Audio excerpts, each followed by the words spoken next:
अस्सलाम वालेकुम नाज़रीन, आप देख रहे हैं प्रोग्राम गोया और मैं हूं अरसलान खालिद। आज के प्रोग्राम में हम बात करेंगे कुछ जो कल एक बहुत अहम फैसला वज़ीर-ए-आज़म इमरान खान साहब की जानिब से जहां पर आईजी पंजाब को तब्दील किया गया और उनकी जगह इनाम गनी साहब को पंजाब का आईजी तैनात किया गया। उसके बाद से बहुत सारे सवालात उठ रहे हैं। इस वक्त बज़ाहिर कहा जा रहा है कि बहुत सारे अफसरान के तहफ़्फ़ुज़ात हैं जो सीनियरिटी में आगे हैं, उनके मातहत काम करने पर उनके तहफ़्फ़ुज़ात हैं। गो के इनाम गनी साहब की जो स्टेटमेंट्स हैं वो अब तक बड़ी पॉजिटिव हैं। वो शुएब दस्तगीर साहब की भी तारीफ़ कर रहे हैं, वो सबको साथ लेकर चलने की भी बात कर रहे हैं। लेकिन बज़ाहिर सब कुछ उतना आसान और स्मूथ अब पंजाब पुलिस में नज़र नहीं आ रहा। ये भी खबरें आ रही हैं कि बड़े पैमाने पर जो तबादले हैं वो किए जाएंगे। बहुत सारे अफसरान को सूबा बदर भी शायद करने की बात है। लेकिन इस वक्त पंजाब पुलिस के बहुत सारे तहफ़्फ़ुज़ात हैं, उनके बहुत सारे अफसरान के तहफ़्फ़ुज़ात हैं। फिर इनाम गनी साहब की चॉइस पर बहुत सारे तहफ़्फ़ुज़ात हैं। और जो बिलखुसूस जो मोराल है इस 2 साल में जो इत्तलात पहुँच रही हैं पंजाब पुलिस का, जिस तरह से जितने 5 आईजी तब्दील किए गए, वो मोराल भी खासा लो है। और अब तक जो निज़ाम की बेहतरी की या रिफॉर्म्स की या चीज़ों की बात की जाती हैं तो किसी भी आईजी को उतना वक्त नहीं मिल पाया कि वो चीज़ों को बेहतर कर पाए। दूसरी जानिब जो इनाम गनी साहब हैं, उनकी तकर्री पर पाकिस्तान मुस्लिम लीग नून जो है उसने अदालत से रजू किया है कि इसे कलअदम करार दिया जाए। और उसके साथ साथ ये भी कहना है पाकिस्तान मुस्लिम लीग नवाज़ का कि शुएब दस्तगीर साहब को इसलिए तब्दील किया गया कि वो जो अहकामात थे कि निशाना बनाया जाए अपोजिशन को, उन अहकामात पर वो अमल पैरा नहीं हो रहे थे। और ऐसे आईजी की तलाश है जो पाकिस्तान मुस्लिम लीग नून के हिमायतियों को और लोगों को निशाना बनाए। ये वजह है कि ये तबादले इस हद तक किए जा रहे हैं।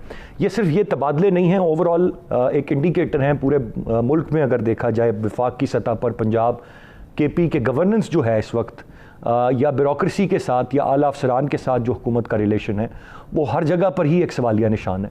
और अगर ये इसी तरह से चलता रहा जिस तरह से अब 2 साल में चला है, तो बज़ाहिर ये जो अहदाफ इस हुकूमत ने हासिल करने हैं वो किसी सूरत आसान नज़र नहीं आ रहा कि वो ये तमाम तर मामला कर पाएंगे। मैं चाहूँगा आज के प्रोग्राम में इस मामले पर हम बात करें। इसके साथ साथ जो आज की एक अहम डेवलपमेंट, जहाँ पर तोशा खाना रेफरेंस में नवाज शरीफ साहब को इश्तिहारी करार दे दिया गया, यूसुफ रज़ा गिलानी साहब को और आसिफ अली जरदारी साहब पर फर्द जुर्म आयद आज कर दी गई। और उसके साथ साथ जो एक और इम्पॉर्टेंट मैटर है वो 10 सितंबर जो अदालत ने मोहलत दी थी नवाज शरीफ साहब के वतन वापस आने पर और सरेंडर करने पर, कल वो तारीख़ है। और नवाज शरीफ साहब उनके जो डॉक्टर्स हैं उनकी जिस तरह से उनको हिदायत है और जिस तरह से उनका अपना ये स्टेटमेंट सामने आ रहा है कि ये वक्त मौजूद नहीं कि वो अभी सरेंडर करें, तो ये मामला किस तरह बढ़ेगा, मैं चाहूँगा प्रोग्राम में इस पर भी हम बात करेंगे। गेस्ट पार्टिसिपेंट्स का तारुफ कराता चलूँ। प्रोग्राम में हमें ज्वाइन किया ब्रिगेडियर रिटायर्ड साद मोहम्मद साहब ने, सीनियर तज्जियाकार हैं। बहुत शुक्रिया ब्रिगेडियर साहब आपके वक्त। राना मुबशिर साहब हमारे साथ प्रोग्राम में मौजूद हैं, सीनियर एंकर पर्सन हैं, तज्जियाकार हैं। बहुत शुक्रिया रान साहब आपके वक्त। कभी अजीम चौधरी साहब हमारे साथ प्रोग्राम में मौजूद हैं, सीनियर कॉलम निगार हैं, सीनियर तज्जियाकार हैं। बहुत शुक्रिया चौधरी साहब आपके वक्त। कभी ब्रिगेड साहब, गुफ्तगू का आगाज़ मैं आपसे करूँगा। मोराल अक्सर बड़ी इंपॉर्टेंट चीज़ होती है, वो फ़ौज में भी हम देखते हैं और दीगर भी जो ऐसे महकमे हैं, जब इस तरह की सूरत हाल बनी हो कि जो एक सूबे का जो सबसे बड़ा अफसर है उसको इस तरह से तब्दील किया जाए, एक सीनियरिटी में जो नीचे है उसको आईजी पंजाब बनाया जाए, इस हद तक फ्रीक्वेंट तबादले होते रहें, तो मोराल इस वक्त आप क्या समझते हैं कि इस वक्त पुलिस का मोराल इस वक्त कहाँ होगा, जिसने पूरे सूबे को, और एक डेंसली पॉपुलेटेड सूबा है जिसके बहुत सारे मामलात को पुलिस ने देखना है, उनका मोराल इस वक्त कहाँ होगा सर? जो ये हुकूमत इस वक्त कर रही है, जो इक़दामात ले रही है, वो मेरी समझ से बालातर है। नाकाबिल फ़हम है कि क्यों कर रहे हैं, मुझे समझ नहीं आ रही है। मैं तो एक फ़ौजी आदमी हूँ, तो मैं फ़ौज के जो तरीक़ाकार है, और पुलिस भी एक यूनिफॉर्म सर्विस है, एक डिसिप्लिन के तहत चलती है। उसमें अगर आपने किसी यूनिट को तबाह करना हो तो उसके कमांड की अथॉरिटी को अंडरमाइन कर दें, उसको नीचा दिखाएं, उसको ऐसे इस्तेमाल करें कि नीचे वाले सोचें कि जो हमारे अफसर बाला हैं वो इस तरह उनके साथ ये हरकत होती है तो हमारे साथ क्या होगी। तो आपकी बात बिल्कुल सही है कि इस वक्त मैं समझ सकता हूँ कि पंजाब पुलिस में इस वक्त क्या हाल होगा। लोअर रैंक्स का जो मिडिल ऑर्डर लीडरशिप है कि वो क्या सोचेंगे कि जो हमारे ऊपर अफसर बाला हैं उनको इस तरह जलील किया जाता है और उनको इस तरह निकाला जाता है। अव्वल तो जो शेख साहब थे जो capital city police officer post हुए, वो और उनकी और आईजी की ताल्लुकात जो थे वो कशीदा थे, क्योंकि इन आईजी साहब ने उनको प्रमोशन बोर्ड में रिकमेंड नहीं किया था।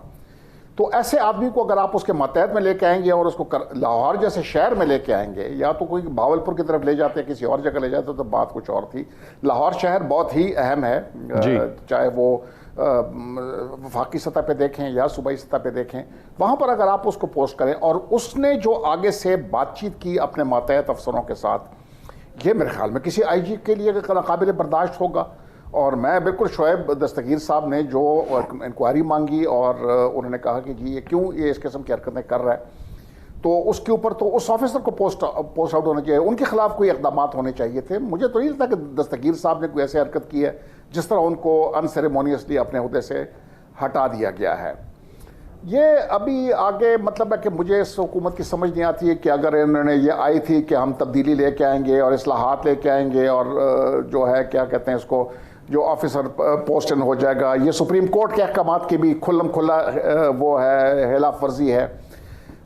तो ये जो इन्होंने वो किया है अभी पंजाब पुलिस में, वहाँ पर मेरे ख्याल में जो PSP के ऑफिसर्स हैं उनके तहफ़्फ़ुज़ात हैं, एक ऑफिसर ने तो मेरे ख्याल में छुट्टी की दरख्वास्त भी दे दी और जी बिल्कुल की है। कुछ ऑफिसर्स हैं जो नहीं चाह रहे और उन्होंने बड़ा वाज़ेह तौर पर यह पैगाम दिया है कि वो इनके मातहत काम नहीं करेंगे क्योंकि उनसे ज़्यादा ये किस तरह ये अपने ड्यूटीज़ को सरअंजाम देंगे, मुझे समझ नहीं आती है। मैं राना मुबशिर साहब आपसे जानना चाहूँगा सर, ये तो पुलिस रिफॉर्म्स का नारा था इससे 2 साल कबल इस मौजूदा पार्टी का जो अब इक़्तिदार में है, ये रिफॉर्म्स क्या, ये तो मज़ीद बिगाड़ पैदा होता जा रहा है, बिल्कुल स्मूथली जो बिज़नेस है वही नहीं चल पा रहा, मामलात ही नहीं चल पा रहे, यहाँ पर रिफॉर्म्स कैसे होंगी, ओवरऑलिंग कैसे होगी, चीज़ें बेहतरी की तरफ कैसे जाएंगी सर? 2-3 फैक्टर्स हैं इसमें जिसको हमने सामने रखना पड़ेगा हमें। एक तो ये है, देखिए जितनी ब्यूरोक्रेसी है, स्पेशली पंजाब की ब्यूरोक्रेसी, उनके अंदर लोगों को ऑब्लाइज किया जाता रहा है, ठीक है। From the last like 30-35 years लोगों को ऑब्लाइज किया जाता रहा है और जो भी हुकूमत में आया है, मेजॉरिटी दफ़ा तो शरीफ बरादरान ही आए हैं, उन्होंने ब्यूरोक्रेसी को ऑब्लाइज किया है। कल जो बंदा जिसको उन्होंने कोई ASI भर्ती किया था या नायब तहसीलदार भर्ती किया था, आज वो किसी न किसी पोजीशन पे है, या उनकी फैमिली के कुछ मेंबरान को उन्होंने ऑब्लाइज किया था तो आज वो किसी न किसी जगह पे ज़रूर है। जो नौकरियां दी, पुलिस में दी, रेवेन्यू में दी, वो सारी चीज़ें अलग हैं। सो उन्होंने अपने बंदों को ऑब्लाइज किया था। ये तो एक फैक्टर हो गया जो कि यहाँ पे इस हुकूमत में अपने लोगों को ऑब्लाइज नहीं किया जाता, बल्कि अपने जो लोग होते हैं, जो PTI की तरफ जिनका टिल्ट होता है, उनको कोशिश की जाती है कट टू साइज ही किया जाए। But then again this is a change which probably they think it's a change, यानी कि present government thinks it's a change, but then again things don't work that way, क्योंकि हमारी society ऐसी है कि उसमें आप लोगों को ऑब्लाइज करते हैं, ठीक है। मैं ये नहीं कह रहा, करप्शन की बात मैं नहीं कर रहा, मैं ऑब्लाइज करने की बात कर रहा हूँ। लेकिन जो पिछले अदवार में होता रहा है वो उसमें कई चीजें कपल अप हो चुकी है, उसमें करप्शन भी कपल अप हो चुकी है, ऑब्लिगेशंस भी कपल अप हो चुकी हैं। सो उनकी जो आई वुड से कि सिंसेरिटीज जो है वो पिछले अदवार के हुक्मरानों के साथ है। एक चीज तो आप बिल्कुल क्लियर कर लें। Now coming to this point कि जनाब किसी जूनियर को किसी सीनियर पे लगा दिया जाए और सीनियर जूनियर्स जो है वो काम ना करें और जूनियर जो है वो कहें जनाब के जो सिटिंग IG है उसके अहकामात ना माने जाए, ये किसी जगह पे भी नहीं चलता, ऐसा नहीं होता, ठीक है। ब्रिगेडियर साहब ने बड़ा अच्छा एग्जाम्पल दिया फोर्सेस का।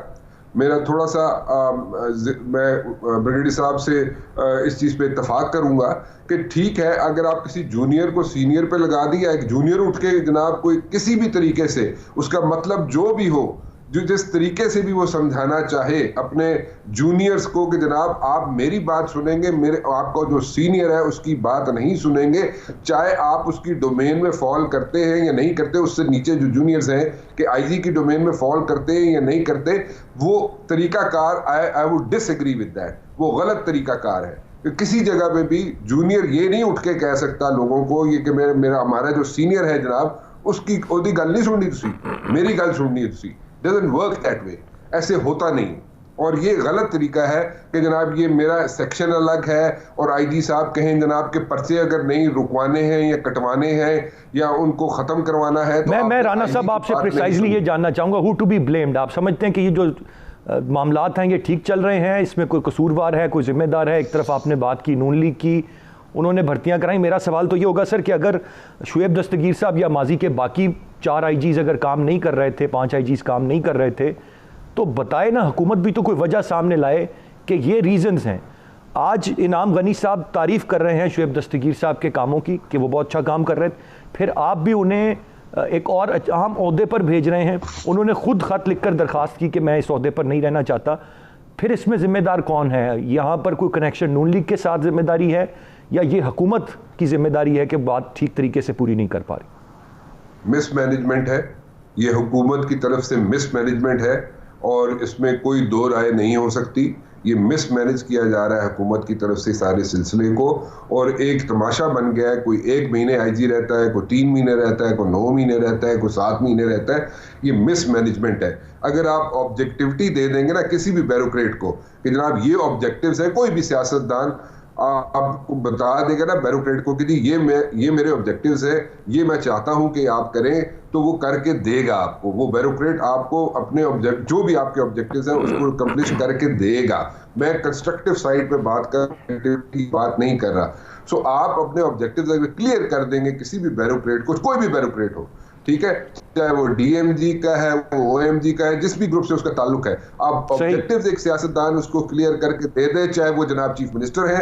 अगर वो चीफ मिनिस्टर हैं तो मैं बुज़दार साहब की बात कर रहा हूं कि अगर वो चीफ मिनिस्टर हैं, ठीक है, क्योंकि चीफ मिनिस्टर साहब को ये भी नहीं पता, पंजाब के चीफ मिनिस्टर साहब को, कि यूरोपियन यूनियन का एम्बेसडर कौन होता है और कैसे होता है और वो कौन से मुल्क से उसका ताल्लुक होता है। ठीक है राना मुबश्शिर साहब, पॉइंट आ गया। मैं आगे बढ़ना चाहूँगा। अजीम चौधरी साहब आपसे जानना चाहूँगा, ये मिसमैनेजमेंट है चौधरी साहब, ये पोलिटिसाइज करना है, ये तो डीपोलिटिसाइज करने की बात करते थे पुलिस को, यहाँ पर तो मज़ीद पोलिटिसाइज होता नज़र आ रहा है। फिर उस्मान बुज़दार साहब से बज़ाहिर हम चूँकि ज़ाती हैसियत में तो उन्हें ज़्यादा नहीं जानते, जब से वो वज़ीर आला बने हैं तो बड़े खामोश और बड़े उनकी ठहराव हमें उनकी पर्सनैलिटी में नज़र आता है। फिर क्या वजह है कि किसी से उनकी बन नहीं पा रही? यहाँ पर भी खबरें ये आ रही हैं कि शुएब दस्तगीर साहब के कोई मामलात बेहतर नहीं थे उस्मान बुज़दार साहब से, फिर शुएब दस्तगीर साहब और किसी और सीनियर बंदे के दरमियान कोई तल्ख जुमलों का तबादला भी हुआ था। ये सारी बातें, ये ऐसा क्या है? ये आया पुलिस साइड से है कि वो लोग कुछ ऐसा करना चाह रहे हैं और ये हुकूमत नहीं करने दे रही, या ये लोग पोलिटिसाइज करते हैं, या इनके पॉलिटिकल मोटिव्स हैं जिन पे ये अफसरान खड़े हो जाते हैं और कहते हैं कि हमने ये काम नहीं करना और फिर उन्हें तब्दील होना पड़ता है? आप कैसे देखते हैं? नाअहल हुकूमत है, नातजुर्बाकार चीफ मिनिस्टर है, एक ऐसा शख्स जिसने 32 साल 33 साल पुलिस के महकमे में नौकरी की हो, वो पुलिस के महकमे को, लॉ एंड ऑर्डर को, लॉ की इन्फोर्समेंट को यकीनन उस शख्स से ज़्यादा जानता है जिसको किसी ओहदे पर आए हुए 2 साल हुए हैं, और उन 2 साल में उन्होंने जो पहली ट्रांसफ़र करवाई और सुप्रीम कोर्ट तक मामला गया वो भी पुलिस वाले की थी और कलीम इमाम की उसमें कुर्बानी हो गई। मेरी गुजारिश यह है कि आज आईजी ने प्रेस कॉन्फ्रेंस की, उन्होंने अपने दाईं जानिब अपने से 2 साल सीनियर एडिशनल आईजी को बिठा रखा हुआ था।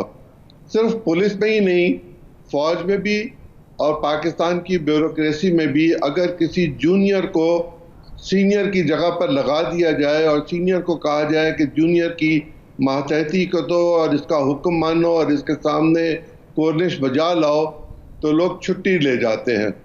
और अगर पंजाब में ये मामला आगे बढ़ा तो ये तकरीबन वैसा हो जाएगा जिस तरह मुस्तफ़ा खैर के दौर में पंजाब में स्ट्राइक हुई थी पुलिस की और लोगों ने काम करने से इनकार कर दिया था।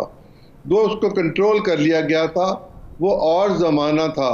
लेकिन इस ज़माने में सूरत हाल जिस तरह अभी मुबश्शिर भी कह रहे थे कि बहुत सारी पॉलिटिकल भर्तियां भी हुई हैं, जिन लोगों को इंस्पेक्टर भर्ती किया था वो कम से कम एसएसपी की जगहों पर पहुंच चुके हुए हैं, उनकी लॉयल्टीज़ हैं, बहुत सारी पॉलिटिकल फैमिलीज़ के लोग इन जगहों पर मौजूद हैं। ये सारे मामला अपनी जगह पर रखते हुए एक सवाल तो वज़ीर आज़म से पूछना चाहिए और हर एक को पूछना चाहिए कि वो कौन सा मेरिट है जिसकी वो बात करते थे, वो कौन सा इंसाफ है जिसको वो लोगों को देना चाहते थे। वो अमीर और गरीब को एक जैसा इंसाफ देना चाहते थे, वो इस माशरे में मुनासबत और एक यकसानियत पैदा करना चाहते थे। पाकिस्तान में ये तमाम मामला धरे के धरे रह गए हुए हैं। 2 साल ये हुकूमत ज़ाया कर चुकी हुई है, तीसरा साल इंतखाब का है, बाकी रह गए 2 साल। इन 2 सालों में ये जो कुछ भी कह रहे हैं इनमें से कुछ भी होता हुआ नजर नहीं आता। ना ये सिविल सर्विसेज में कोई इस्लाहात कर सके जिसकी ये बात कर रहे थे। 86 साल के एक बूढ़े को इस्लाहात के लिए बिठा रखा है जो स्टेटस को का आदमी है। इस तरह नहीं हो सकता। दुनिया बहुत तरक्की कर चुकी हुई है। लोग अब जिस तरीके से काम करते हैं, बहुत सारे लोग तो ऐसे ही होंगे जिनको कंप्यूटर इस्तेमाल करना नहीं आता होगा और उनसे आप चाहते हैं कि वो रिफॉर्म्स कर कर आपको दे दें। 1940 में जो लोग नौकरी में भर्ती हुए थे वो आपको क्या रिफॉर्म्स करके देंगे?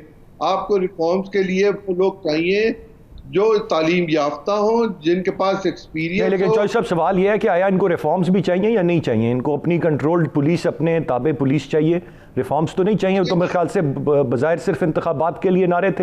ये बातें तो अब वाज़ेह होती जा रही हैं। वो मोहतरम शहबाज गिल साहब जिस तरह आज फैसलाबाद से प्रेस कॉन्फ्रेंस कर रहे थे तो यूं महसूस हो रहा था जैसे वो घंटा घर को उठाकर इस्लामाबाद लाएंगे और कहेंगे कि देखिए हमने अपने सारे काम कर दिए हैं, यही हमारा आखिरी वादा था, ये हमने पूरा कर दिया। लोगों की जिस तरह ट्रांसफर की जा रही है उनकी तजलील की जा रही है और सरकारी अफसर अपनी तजलील नहीं चाहता। वो छुट्टी लेके घर बैठ जाएगा, उसको तनख्वाह मिलती रहेगी। लोगों की तजलील ना करे। ये पॉलिटिकल लोगों की भी तजलील कर रहे हैं, ये MNAs MPs की भी तजलील कर रहे हैं, ये गैर मुंतखब लोगों को उन पर मुसल्लत कर रहे हैं। ये तर्ज हुकूमत इंतहाई भोता है, नकम्मा है, नालायक है। राइटली सेट जी। ये तो यकीनन इस वक्त जो मामलात हैं बिलखसूस पंजाब के और इतने तबादले और फिर भी मामलात का ना चल पाना, इट्स क्वाइट वरीसम। और फिर उस पर कहा गया कि कुछ और आज जो ख़बरें ज़राए से हमें मिल रही थी उनमें इमरान खान साहब ने आज काबीना को वजह बताई। को वजह ऐसा उसमें कुछ ख़ास थी नहीं। कहा जा रहा था मुख्तलिफ मामलात थे, उनसे मुतमईन नहीं थे। अगर मुतमईन नहीं थे तो एक और आम ओहदे पर भेज रहे हैं। अगर इनके अपने ही मुआविनीन ख़ुसूसी ये फरमा रहे हैं कि जो डिलीवर नहीं करेगा, तो एक शख्स अगर यहाँ डिलीवर नहीं कर रहा था तो फिर आप उसको दूसरी जगह भेज रहे हैं, वहाँ कैसे डिलीवर करेगा? अगर वो कैपेबल नहीं है, उसकी कैपेसिटी नहीं है, अपने बयानात नहीं मिलते इनके और हतमी तौर पर किसी चीज़ का जवाज़ नहीं है। अगर कुछ वजह ऐसी थी, वो IGs जो माजी में काम नहीं करते रहे, चीज़ें सामने लेकर आएँ, कौम को भी बताएं, सबको बताएं और उन्हें घर भेजें। ये नहीं कि उनका तबादला एक जगह से आप दूसरी जगह कर दें और किसी और को फिर आप ले आएँ, क्योंकि जो कैपेबल नहीं है वो कैसे इस ग्रेड पे और इस ओहदे पे बैठा हुआ है। That's an important question. एक ब्रेक की जाने में बढ़ूंगा।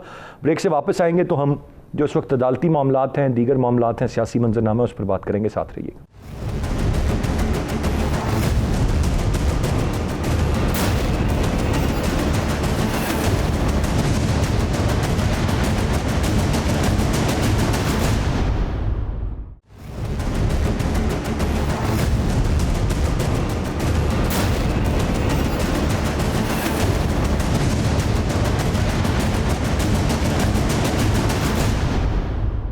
जी वेलकम बैक। ब्रिगेड साहब, मैं आपसे जानना चाहूँगा सर, ये मुकदमात भी चल रहे हैं, एहतसाब की भी बात है, लॉ एंड ऑर्डर भी बेहतर करने की बातें इसी तरह चलती हैं। एक महाज सिंध के साथ खोला हुआ है जहाँ पर वज़रा, वफाकी वज़रा, सूबाई वज़रा आमने सामने हैं, एक दूसरे पर इल्ज़ाम तराशियाँ करें। ऐसे में आज तोशाखाना रेफरेंस पर फ़र्द जुर्म आयद हुई यूसुफ रज़ा गिलानी साहब पर, साबिक़ वज़ीर आज़म हैं आसिफ अली ज़रदारी साहब पर। नवाज शरीफ साहब को इश्तिहारी करार दे दिया गया, फिर नवाज शरीफ साहब को कल तक आने की भी बात है। ये सारा जो ये मामला चल रहा है, इसको कैसे आप देखते हैं पैरेलल? ये is it because of this government या ये रूटीन में वही मामलात हैं, केसेस हैं जो चले जा रहे हैं, शायद कभी एक्सेलरेट हो जाते हैं, कभी स्पीड कम हो जाती है इनकी? कैसे देखते हैं आप इसे? देखिए, ये मेरे ख्याल में इसके पीछे हमारी पूरी तारीख़ है। अगर 1958 से शुरू करूं तो एहतसाब का जो नारा था, उस वक्त भी अयूब खान साहब का भी यही एहतसाब का नारा था, जनरल ज़िया का भी यही नारा था, जनरल ज़िया का भी था। बाकी जब आप 90 की दिहाई में आते हैं तो नवाज़ शरीफ साहब ने एहतसाब कमीशन बनाया और एक तरफा किस्म की जो कार्रवाइयाँ होती हैं, बिल्कुल ये करप्ट होंगे। मैं ये नहीं कहता हूँ कि ये मुकदमात झूठे हैं, मुकदमात बिल्कुल सही होंगे, मुझे उसका इल्म नहीं है और बज़ाहिर लगता है ये प्राइमा फेशी, तो मुझे लगता है कि मुकदमात सही हैं। लेकिन जिस तरीके से ये मुकदमात आगे बढ़ रहे हैं उसमें सिर्फ ये उसका जो एस्पेक्ट सामने आ रहा है और उसकी अफादियत वो खो देता है, और वो ये है कि वो वन साइडेड लगते हैं। इस वक्त अगर आप देखें तो सिर्फ 2 पार्टियों को जो है निशाने पर रखा गया है, बाकी हुकूमत की तरफ से अगर आप देखें तो जो भी स्कैंडल्स वगैरह सामने आए हैं या जो भी मुकदमात सामने आए हैं उसके ऊपर कोई काम नहीं हुआ। यहाँ तक कि जो चेयरमैन नैब साहब हैं उन्होंने ये भी कहा है कि अगर मैंने हुकूमत को हाथ डाला तो इनकी हुकूमत जो है वो रहेगी नहीं। तो फिर ये आप पाकिस्तान के अवाम में आप कैसे उनको ये बावर कराएंगे, उनको यकीन दिलाएंगे कि ये जो हम एहतसाब कर रहे हैं ये अक्रॉस द बोर्ड है, इवन हैंडेड है। जब तक जजमेंट्स, जब तक मुकदमात, जब तक इंसाफ अक्रॉस द बोर्ड नहीं होगा, इसके ऊपर लोग यकीन नहीं करेंगे। वो ये समझेंगे कि ये वन साइडेड है। और इसलिए आप ये देखते हैं कि जब आप ये अभी अंडर प्रेशर है, नवाज शरीफ साहब के ऊपर तो डेथ सेंटेंस भी आई है एयरक्राफ्ट हाईजैकिंग केस में, वापस आए, वो केस ख़त्म हो गया। अभी भी मतलब है कि ये लोग यही समझते हैं कि अगर आप इवेड करें लॉ को, आप लंदन में बैठ जाएं या उधर बैठ जाएं, तो जब हालात बेहतर हो जाएंगे, साजगार हो जाएंगे, आप उस वक्त आ जाएंगे, सारे मुकदमात खत्म हो जाएंगे। नहीं तो ये अगर गलत तो नहीं समझते ना ब्रिगेड साहब, ये तो होता रहा है ना, ये तो हुआ है, ये मुकदमात आज के तो नहीं है। नवाज शरीफ साहब के सारे मुकदमात खत्म हुए थे। नवाज शरीफ के बारे में मैं नहीं कह रहा, जरदारी साहब के बारे में मैं कह रहा हूँ, मुकदमात बिल्कुल सही होंगे, मुझे उससे कोई प्रॉब्लम नहीं है, लेकिन जो तरीक़ाकार इस्तेमाल किया गया है इसके ऊपर पाकिस्तान के अवाम का यकीन नहीं होता है। हर एक आदमी से आप पूछें, कहते हैं जी ये तो एक तरफा कार्रवाई है, सिर्फ इनको निशाना बनाया जा रहा है और एक तासुर दिया जा रहा है कि ये पॉलिटिकल विक्टिमाइजेशन है। जब तक इसको अक्रॉस द बोर्ड नहीं करेंगे ये पॉलिटिकल विक्टिमाइजेशन ही समझा जाएगा। जब तक इसको हुकूमत ये परसू कर रही है तो इनके खिलाफ केसेस चल रहे हैं। कल ये इन लोगों से जब ये दबाव हट जाएगा, इन्हीं लोगों के मुकदमात को 2 दिन के अंदर ये ख़त्म हो जाएंगे और दूसरी पार्टी जो है ना वो उसमें आज निशाने पे आ जाएगी। ये दिस इज़ क्वाइट अनफॉर्चुनेट जी। और ये माजी में भी हमने देखा है कि इसी तरह केसेस बने, फिर केसेस ख़त्म हो गए, फिर जब बनते हैं जिस पर केसेस उसका एक बयानिया होता है कि हमें दीवार के साथ लगाया जा रहा है, हमें इंतकाम का निशाना बनाया जा रहा है, और वो बज़ाहिर कहीं ना कहीं जब अक्रॉस द बोर्ड नहीं होता है एज ब्रिगेड साहब सेड, तो ऐसा नज़र भी आ रहा होता है कि शायद ये महज इंतकाम है। राना मुबशिर साहब, जब नवाज शरीफ साहब की हम बात करते हैं तो कुछ बड़े सीनियर लोग नून लीग के वो ये कह रहे थे नवाज शरीफ साहब वापस आएंगे और जल्द आएंगे। ये उनका स्टेटमेंट था, मेरे पास कहीं ऑन रिकॉर्ड भी है, ऑफ द रिकॉर्ड भी बड़ा कहा गया। और फिर शायद बहुत सारे लोगों का ये ख्याल था कि अब पाकिस्तान का जो सियासी मंजरनामा है उसमें कुछ हलचल हमें होती नज़र आएगी। शायद नवाज शरीफ साहब वतन वापस आके सरेंडर करें, वो जेल की सलाखों के पीछे चले जाएँ, हर जुमेरात उनकी पार्टी की क़यादत की मुलाकात होती रहे उनसे, और वो वहाँ से अहकामात जारी करेंगे और फिर ये हुकूमत टिक नहीं पाएगी ABC भी। लेकिन ऐसा हुआ नहीं सर। कल 10 सितंबर है डेडलाइन, और आज वो कह रहे हैं जी नहीं, अभी is not the right time to surrender. कैसे देखते हैं आप? आई पर्सनली थिंक, देखें जी, जब पेशी हुई थी और मरियम नवाज बीबी की, और जब नैब में उनकी पेशी थी, तो जो सेकंड लास्ट पेशी की बात करूँ मैं, उस वक्त जनाब उन्होंने जिस तरीके से शो ऑफ पावर किया, आई थिंक उन्होंने थोड़ा सा एक ब्रीदिंग स्पेस दिया, और एक उन लोगों को भी एक ब्रीदिंग स्पेस मिला, यानी कि मुस्लिम लीग नून वालों को थोड़ी सी एक्टिवेशन हुई, वो एक्टिवेट हो गए थे। नहीं तो पहले नून लीग के अंदर से आवाज़ें आ रही थी कि जनाब पता नहीं बीबी क्यों खामोश है, मरियम बीबी क्यों खामोश हैं, या नवाज शरीफ साहब क्यों नहीं बोलते हैं। ये कोई डेफिनेटली वो इसलिए नहीं बोल रहे थे कि डेफिनेटली किसी न किसी जगह से उनको कोई इस किस्म के बात कही गई थी, कोई एश्योरेंसेस दी गई थी कि यू स्टे मम about all those things, so that's why they must mum about all those things. लेकिन वो बाद में जब उनकी पेशियां होना शुरू हो गई या उनको बुलाना शुरू कर दिया गया, तो उन्होंने चुप कर रोज़ा तोड़ दिया मरियम बीबी ने। सो ये बिल्कुल ऑब्वियस है, इसमें कोई रॉकेट साइंस नहीं है। सेकेंडली, आपने पूछा जनाब कि मियां नवाज शरीफ साहब वापस आएंगे या नहीं आएंगे और यहाँ पे आके बैठेंगे या नहीं बैठेंगे। I don't think so he is coming back. And अगर कहा जाए कि फौरी तौर पे वापस आ जाएंगे, मेरा नहीं ख्याल he is coming back. This is not the right time. Probably after 6 months to 1 year down the lane, yes, we might come back, लेकिन अभी फौरी तौर पे मियां नवाज शरीफ साहब वापस नहीं आएंगे। अभी तो कोविड का एक वहाँ पे एक पूरा सिचुएशन है ऑल ओवर द वर्ल्ड, और कोविड के होते हुए अगर उन्होंने कोई चीज़ ऑपरेट भी करवानी है, अगर even if he has to get operated, तो वो मेरा नहीं ख्याल कि उनको ऑपरेशन हो सकेगा अभी, वो अभी थोड़ा सा टाइम लगेगा। और जो भी ऑपरेशन है, अगर इमरजेंसी होती उन्हें किसी चीज़ की तो ऑपरेशन करवा चुके होते, लेकिन मेरा नहीं ख्याल कि कोई ऐसी इमरजेंसी है कि उनको फौरी तौर पे ऑपरेट किया जाए। लेकिन फिर भी अगर कोई ऑपरेट करना है उन्हें, तो वो कोविड का ये सिनेरियो जरा थोड़ा सा सबसाइड कर जाए तो फिर जाके हो सकेगा, अभी फौरी तौर पे नहीं हो सकेगा। और एहतसाब की अगर आप इजाजत दें तो एक छोटी सी बात जरूर करना चाहूंगा। एहतसाब का मैं एक चीज जानूंगा, फिर आप एहतसाब पे भी जरूर कमेंट कीजिएगा। राना साहब, ये क्या मामला है कि दो चीज़ें होती हैं, या आप हाइबरनेशन में होते हैं या आप एक्टिव होते हैं, या आप हाइबरनेट कर रहे होते हैं या आप प्रॉपरली एक्टिव होते हैं। यहाँ पर हमें समझ नहीं आ रही है कि ये कंप्लीट हाइबरनेशन में कभी कोई राब्ते की खबर आ जाती है, कभी कोई टेलीफोन की आ जाती है, कभी कोई हिदायत आ जाती है, कभी कोई बात आ जाती है, और फिर पूरी तरह एक्टिव भी नहीं है। तो ये एक तरफ क्यों नहीं ये मामले को डिसाइड कर लेते? ये समझ से ज़रा बालत। प्रिसाइसली किसकी बात कर रहे हैं आप? नवाज शरीफ साहब की, नून लीग की। ओके, सो नून लीग की, नवाज शरीफ साहब की अगर आप बात करें, देखें एक चीज़ ज़रा जहन में रखें, एक पार्टी है, उसकी फॉलोइंग है, उसके पीछे लोग हैं जो कि मियां नवाज शरीफ साहब को फॉलो करते हैं, आज भी उनका वोट बैंक है। और आज भी अगर आप यहाँ पे खड़े होके लाहौर में, सिर्फ लाहौर की अगर मैं बात करूँ तो लाहौर में बैठ के अगर आप आज इलेक्शन करा दें तो वो हो सकता है कि यहाँ पे इतनी सीटें निकाल जाएं जो पहले नवाज शरीफ साहब ने ना निकाली हो, नंबर 1। सो उस फॉलोइंग को मद्देनजर रखते हुए कोई ना कोई इश्यूज जो भी है, जो अदालतों में चल रहे हैं या जो केसेस हैं, वो एक साइड पे रखे जाते हैं, लेकिन पॉलिटिकल पार्टी और पॉलिटिकल लीडरशिप के साथ एक जनाब राब्ता जो है किसी ना किसी लेवल पे जरूर रहता है। ये हर दौर में हुआ है। ये अल्ताफ हुसैन के साथ भी होता रहा है, वो भी मुल्क छोड़ के चला गया था, उसके साथ भी होता रहा। उसके अलावा जितने लीडर्स थे, या जरदारी साहब बाहर चले जाते रहे तो उनके साथ भी होता रहा, ये जरदारी साहब डिटेंशन में होते रहे तब भी होता रहा। सो किसी ना किसी का किसी भी लेवल पे राब्ता जरूर होता है, और पॉलिटिकल पार्टीज आप उनको इग्नोर नहीं कर सकते। आप ना भी चाहे कि आप उनके साथ राब्ता रखें तो फिर भी आपको रखना पड़ता है, मजबूरन रखना पड़ता है। This is a situation. इस सिचुएशन से हम पिछले को 72-74 साल से बाहर नहीं निकल सके और ना निकल सकेंगे। सो आपको राब्ते रखने पड़ेंगे, राब्ते रखने पड़ेंगे। मैं अजीम चौधरी साहब आपकी राय लूँगा। सर, आप कैसे देखते हैं? एक तरफ जो एहतसाब का पूरा मामला है, फिर नवाज शरीफ साहब की बात है। मैं चाहूँगा अगर ज़रा मुझे ओवरऑल इस सारे मामले पर आप रोशनी डाल दें। फिर जरदारी साहब फिर इस्लामाबाद आ गए हैं, आज पेश भी हुए, फिर कहा गया वो राब्ते भी करेंगे। वो एक APC जो ईद के बाद फ़ौरन कुछ प्लान होनी थी, हो नहीं पा रही है। जिस तरह से मैंने अभी राना साहब से पूछा, नवाज शरीफ साहब कोई एक आध राब्ता कर लेते हैं, कोई एक आध बात कर लेते हैं, मरियम बीबी ने खामोशी तोड़ी।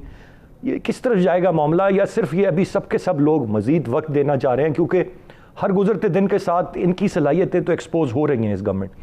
और आज देखें, अगर आप मोना सिलाई साहब की बात, जहाँ लंदन में उनकी जायदादों की बात है, वो कह रहे हैं इत्तेहादियों को भी निशाना बनाने की बात।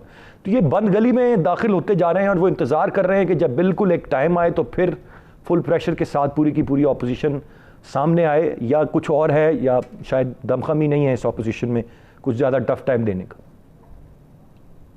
पाकिस्तान की बदनसीबी ये है कि जब पाकिस्तान बना तो वो लोग पंजाब में पर्टिकुलरली रूलिंग क्लास बनकर सामने आए जो पाकिस्तान के बनने की मुखालफत कर रहे थे और अंग्रेज के परवरदा थे।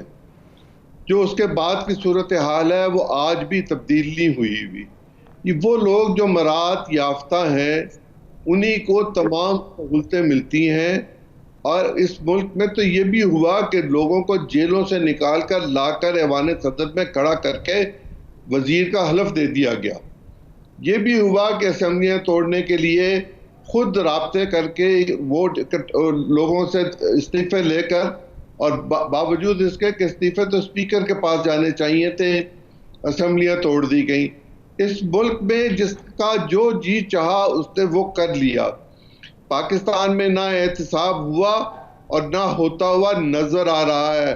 किसी में इतना दमखम नहीं है कि वो एहतसाब कर सके बमा मौजूदा हुकूमत के। मौजूदा हुकूमत ने अगर एहतसाब करना होता तो एहतसाब की 100 अदालतें और बन चुकी होती, और वहाँ नए प्रोसिक्यूटर्स होते जिनका पॉलिटिकल पार्टीज के साथ ताल्लुक ना होता। दुनिया भर के नालायक तरीन लोग प्रोसिक्यूटर्स हैं, और वो पॉलिटिकल बुनियादों पर मुख्तलिफ जमातों ने भर्ती करवाए हुए हैं मुख्तलिफ औकात में, और वो जाकर मुकदमा की फाइल पढ़े बगैर वहाँ हाजिर होते हैं और कहते हैं गूगल करके देख ले। इस तरह एहतसाब के मुकदमात को लड़ा जा सकता है। और अगर मियां नवाज शरीफ की बात आप पर्टिकुलरली करें तो मियां नवाज शरीफ तो जब सऊदी अरब गए थे तो ये तहरीरी तौर पर मौजूद था कि वो पाकिस्तान की पॉलिटिक्स में हिस्सा नहीं लेंगे, लोगों से राब्ते नहीं करेंगे, लेकिन 400 कॉल दोनों भाइयों की रोजाना होती थी। और उस वक्त की हुकूमत ने शाह अब्दुल्ला को जाके ये कहा था, ये देखिए ये आपने हमसे कमिटमेंट करवाई थी, अब इसका क्या किया जाए।